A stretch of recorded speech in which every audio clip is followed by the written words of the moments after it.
So, to continue yung video natin kanina about merchandise inventory, what if hindi lang siya cost of sales? So, meron pa tayong additional expenses like selling and administrative expenses. So, kapag in-add mo, di ba yung dalawa, ang tawag doon is operating expenses.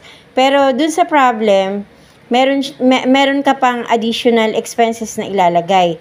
So, when we deduct sales minus cost of sales, so instead of putting it as operating income agad, ilagay muna natin yung gross profit na tinatawag.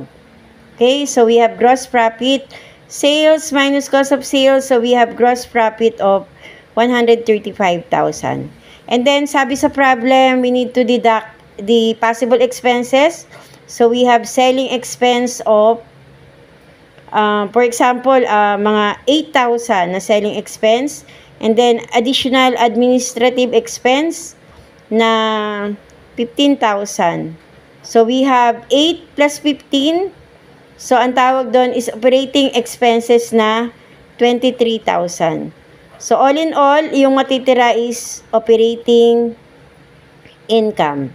So, di ba sabi ko nga, because this business is only sole proprietorship, we end at operating income. So, we have 135 minus 23, so we have 112.